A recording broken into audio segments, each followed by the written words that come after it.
안녕하십니까. 매일 안교 교과 방송 개인 말씀 묵상 시간에 함께 하신 여러분들을 진심으로 환영합니다. 먼저 죄송하다는 말씀부터 드리겠습니다. 오늘 주제로 해서 올렸던 말씀이 다른 말씀이어서 제가 그것을 다시 내리고 다시 오늘 말씀을 올리게 되었습니다. 여러분들 양해해 주시기를 바랍니다. 여러 성도님들의 이 말씀 연구에 항상 하나님의 도우심이 함께 하시고 또 이렇게 열심히 연구하는 이 시간을 통하여 정말 하나님의 뜻을 찾게 되시는 여러분들 되시기를 간절히 바랍니다. 함께 기도하시고 시작하겠습니다. 하늘에 계신 아버지 하나님, 오늘 저희들이 말씀 앞에 다시 설 수 있도록 인도해 주셔서 감사드립니다. 저희들에게 지혜와 능력을 허락하여 주시고 하나님의 뜻을 밝히 이해하고 또 예언의 말씀들이 오늘날 우리의 삶에 큰 영향력을 끼칠 수 있도록 우리가 더 깊이 말씀을 연구하여 주님의 지혜를 얻게 되는 일이 있도록 인도하여 주옵기를 예수님의 이름으로 간절히 기도드립니다. 아멘. 오늘 말씀의 제목은 성전에 오신 예수님입니다. 모든 구원의 이야기 가운데는 일종의 긴장감이 존재합니다. 어떤 긴장감이냐 하면 죄인이 하나님 앞에 나아갈 수 없음에도 불구하고 거룩하신 하나님 면전에 가까이 나아가는 일이기 때문에 그런 것입니다. 구약시대에 성소에 아무나 함부로 접근하지 못했죠. 우리가 그것을 생각하면 이것은 당연한 그런 긴장감이 되겠습니다. 단순히 죄인이 하나님 앞에 나아갈 면목이 없어서 그런 것이 아니라 현실적으로 감당할 수 없는 사태이기 때문에 그런 것입니다. 죄인이 하나님의 면전에 나아가면 그들은 멸망당할 수밖에 없습니다. 성경은 이것을 아주 분명히 말합니다. 사도 바울이 신명기 4장의 말씀을 인용하면서 우리 하나님은 소멸하는 불이시라 이렇게 표현했죠. 죄인은 죄가 있는 그대로 하나님 앞에 설 수 없다고 하는 그런 이야기입니다. 다윗도 주는 죄악을 기뻐하는 신이 아니시니 악이 주와 함께 머물지 못한다 이렇게 기록했습니다. 그런데 창세기 3장에는 죄를 범한 아담과 하와가 하나님과 가까이 대하여 대화를 나누는 그런 장면이 나옵니다. 이게 어떻게 가능할까? 물리적으로 어떻게 가능하지? 하는 그런 생각을 제가 했던 적이 있습니다. 그리고 이것을 묵상하면서 마음 가운데 분명한 확신을 가지게 됐습니다. 에덴 동산이 바로 성소였기 때문에 그것이 가능했다고 하는 것입니다. 성경은 이 문제에 대해서 분명히 증거하고 있습니다. 시편에 보면 악이 주의 앞에 머물 수 없다고 그렇게 말씀하고 있긴 하지만 동시에 오직 나는 주의 풍성한 사랑을 힘입어 주의 집에 들어가 주를 경외함으로 성전을 향하여 예배하리이다. 분명히 시편 5편 4절에서 다윗이 악이 하나님과 머물지 못한다고 했는데 지금 7절에 와서는 하나님의 그 풍성한 사랑 때문에 성소에서는 그것이 가능하다고 지금 말하고 있는 것입니다. 성전을 통해서 죄인이 하나님께 나아가도록 하나님께서 허락하셨다는 것입니다. 에덴 동산이 바로 성소였습니다. 하나님의 임재가 있었습니다. 그룹 천사가 두루 도는 화염검을 들고 지켰습니다. 이 모습을 쉐키나의 모습이라고 얘기하죠. 가죽옷을 해 입히셨다고 했습니다. 어린 양의 희생이 있었다는 것입니다. 그리고 죄에 대한 심판이 있었습니다. 네, 성소는 죄에 대해서 심판하는 장소입니다. 이런 모든 요소가 갖춰진 에덴 동산, 이 범죄한 직후의 에덴 동산이 곧 하나님의 성소였음을 보여주고 있는 것입니다. 하나님은 우리가 그분과 누렸던 예전의 교제를 회복하기를 원하시고 우리에게 가까이 다가오기를 갈망하십니다. 하나님께서는 죄인들을 반드시 거두어 드리기를 원하십니다. 그래서 하나님이 죄인들을 만나서 죄의 문제를 해결하기 위해서 성소를 두실 수밖에 없었던 것입니다. 성소는 인간이 하나님을 만나기 위해서 설계한 곳이 아니었습니다. 그곳은 하나님이 죄인을 만나기 위해서 설계하신 공간이었습니다. 그것은 인간의 건축 양식을 따른 것이 아니었습니다. 그래서 성소는 그 구절을 우리가 이해하고 또 그 섭리를 깨닫는 것이 하나님이 죄인을 구원하기 위해서 품으신 그 뜻이 무엇인지를 보여주는 그런 확실한 구원의 청사진이라고 우리가 부르는 것입니다. 성경에는 여러 성소가 등장합니다. 에덴 동산, 그리고 노아의 방주, 그리고 야곱이 꿈꾸었던 베델이라고 하는 장소, 거기가 베델이 곧 하나님의 집이라고 하는 뜻이죠. 모세의 성막이 있습니다. 솔로몬의 성전이 있었고 스룹바벨의 성전과 그것을 개축한 헤롯 성전이 있습니다. 오늘날 기독교인들은 솔로몬의 성전을 제1성전이라 합니다. 그리고 스룹바벨의 성전을 제2성전. 근데 이 스룹바벨의 성전을 증개축해서 헤롯 성전이 되다 보니까 이 헤롯 성전까지가 제2성전이라고 말합니다. 그리고 오늘날 이스라엘이 국가로서 회복이 되고 이제 그들이 예루살렘에 원래 있던 장소에 성전을 지으려고 하는 것을 가리켜서 제3성전이라고 이렇게 부릅니다. 아직 지어지진 않았습니다.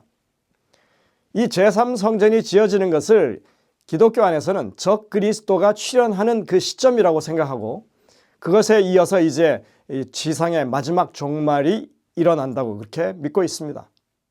그리고 이것을 다니엘 9장의 70일의 가운데 마지막 한 일회가 아직 성취되지 않고 남아있는데 이제 그 일회가 시작되면서 적그리스도가 그 일회의 절반 가운데 출현하는 사건으로 그렇게 해석하는 그런 사람들이 많이 있습니다. 그러나 그들의 주장은 70일에 대한 바른 예언 해석도 아니고 또 이스라엘 백성들이 국가로서 제3성전을 짓든 말든 사실 우리와 전혀 관계가 없는 일이라고 하는 것을 사실은 간과하고 있는 것입니다. 역사상으로 여러 성소들이 존재해왔지만 우리가 성소를 생각할 때 무엇에 초점을 맞추어야 하느냐 하면 그것은 그곳에 하나님이 임재하셨느냐에 관한 문제로 그것을 판단해야 합니다. 여러분들 에덴 동산? 분명히 하나님이 임재하셨습니다. 모세의 성막? 하나님께서 정말 거기에 쉐키나의 영광 가운데 임재하셨습니다. 솔로몬의 성전? 분명히 그곳에도 하나님께서 임재하셨습니다. 그러나 이스라엘이 국가적으로 패망한 이후에 더 이상의 하나님의 임재의 기록이 없습니다. 그렇다면 오늘날 그렇게 떠들어대고 있는 제3성전에 과연 하나님의 임재가 있느냐? 아니요, 거기는 적그리스도가 자리 잡겠다고 다들 그렇게 해석하지 않습니까?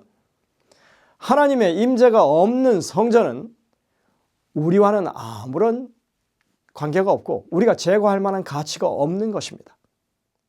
그런데 제2성전, 이 스룹바벨 성전, 이제 나중에 그것이 헤롯 성전이 됩니다마는 우리가 이 스룹바벨 성전에 대해서 학개서를 통해서 하나님께서 약속하신 일에 대해서 관심을 가지는 일은 그래서 아주 중요한 일이 아닐 수 없습니다. 그래서 오늘 우리는 이 학개서를 통해서 말씀하신 이 스룹바벨 성전에 관한 하나님의 약속을 잠깐 살펴보겠습니다. 학개서 2장 6절부터 9절입니다. 만군의 여호와가 이같이 말하노라. 조금 있으면 내가 하늘과 땅과 바다와 육지를 진동시킬 것이요 또한 모든 나라를 진동시킬 것이며 모든 나라의 보배가 이르리니 내가 이 성전에 영광이 충만하게 하리라. 만군의 여호와의 말이니라. 은도 내 것이요 금도 내 것이니라. 만군의 여호와의 말이니라. 이 성전의 나중 영광이 이전 영광보다 크리라. 만군의 여호와의 말이니라. 내가 이곳에 평강을 주리라. 만군의 여호와의 말이니라. 학개에게 말씀하신 이 성전은 스룹바벨 성전, 헤롯 성전을 가리킵니다. 그리고 이전 성전은 당연히 솔로몬 성전을 말하는 것입니다. 바벨론 포로에서 돌아와서 스룹바벨 성전을 짓기 시작했을 때 솔로몬 성전의 예전 모습을 보았던 노인들은 정말 성전이 너무나 보잘것없어서 통곡했다고 기록되어 있습니다. 근데 지금 하나님께서 학개에게 말씀하시기를 이 성전이 누릴 나중 영광이 이전에 솔로몬의 성전이 누렸던 영광보다 훨씬 클 것이라고 지금 예언하고 계신 것입니다. 과연 그런 일이 일어났습니까? 이 예언을 우리가 바르게 이해한다면 우리는 성소를 통한 하나님의 구원 섭리를 바르게 깨우치게 될 것입니다. 솔로몬이 첫 번째 성전, 제1성전을 봉헌할 때 이스라엘 자손이 가나안으로 가는 그 여정에 함께 하셨던 하나님의 임재의 영광, 쉐키나의 영광이 성전을 가득 메웠기 때문에 제사장들이 그곳에서 정말 그들의 사역을 계속할 수 있었다고 성경은 말하고 있습니다. 하지만 스룹바벨이 자신이 지은 제2성전을 봉헌할 때에는 포로기 이전에 예레미야 시대까지는 있었던 그 하나님의 보좌, 그 임재가 있었던 언약궤가 더 이상 그곳에 없었습니다. 하나님이 실제적인 임재가 성전을 가득 채우는 그런 일이 없었다는 것입니다. 이것은 정말 가슴 아픈 일이죠. 지금 하나님께서는 학개 선지자에게 오실 메시아가 이 성전에 임재하게 되면 그때에는 솔로몬의 성전에 임했던 그 영광보다 훨씬 더 큰 영광이 있게 될 것이라고 지금 예언하고 계신 것입니다. 성육신 하신 하나님 예수님께서 육신을 입으시고 직접 임재하신 곳은 바로 제2성전이었습니다. 하나님께서 휘장 뒤에서 나오셔서 직접 우리 중 한 사람이 되시고 이제 이 깨어진 세상에서 우리와 함께 하셨던 것입니다. 하나님의 아들이 사람이 되셨기 때문에 우리는 그분의 얼굴을 볼 수 있었고 그분의 음성을 들을 수 있었고 그분께서 부정한 나병 환자와 같은 사람들을 만지시고 그들을 온전케 하시는 것이 가능했던 것입니다. 하나님께서는 우리를 당신이 있는 곳으로 끌어올리지 않으시고 우리와 함께하고자 하는 정말 사랑에 찬 열망을 가지고 이 땅에 한 인간으로 내려오셔서 우리와 그렇게 함께 하셨던 것입니다. 여러분들 이것은 예수님이 말씀하신 것처럼 이사야의 예언의 성취입니다. 이사야 6장에 보시면 배도하고 반역한 이스라엘이 하나님의 말씀을 이해하지 못하는 상황을 분명하게 이야기할 때 이렇게 말씀하십니다. 이 백성에게 이르기를 너희가 듣기는 들어도 깨닫지 못할 것이요 보기는 보아도 알지 못하리라 하라. 너무 심각하게 범죄하다 보니까 하나님의 말씀을 이제 전혀 깨닫지 못하는 백성이 된다는 것입니다. 그러자 이사야가 묻습니다. 주여 어느 때까지니까? 라고 묻습니다. 그러니까 이 말씀처럼 하나님의 말씀이 봉인되고 열리지 않는 그런 상황이 계속된다고 하는 것이죠. 결국 이스라엘 백성들은 그렇게 해서 멸망당하고 말았습니다. 그런데 예수님이 이 땅에 오셔서 봉사하시면서 이 이사야의 예언이 이제 성취되었다, 응했다라고 말씀하시는 부분이 있습니다. 그것은 마태복음 13장의 씨 뿌리는 자의 비유에서 주님께서 그 말씀을 하십니다. 예수님은 씨 뿌리는 자의 비유를 이렇게 설명을 하는 가운데 이렇게 말씀하십니다. 이사야의 예언이 이루어졌다. 그러시면서 이사야 6장에 하셨던 그 말씀을 그대로 반복해서 인용하십니다. 그리고 그것이 어떻게 성취되는지에 대해서도 이렇게 말합니다. 그러나 너희 눈은 봄으로 너희 귀는 들음으로 복이 있도다.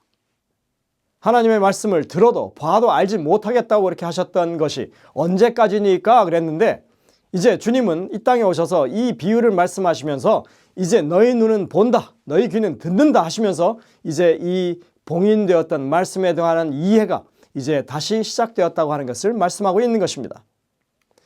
이제 본다, 듣는다 하는 것이 어떻게 성취되는지 17절에 이렇게 말합니다.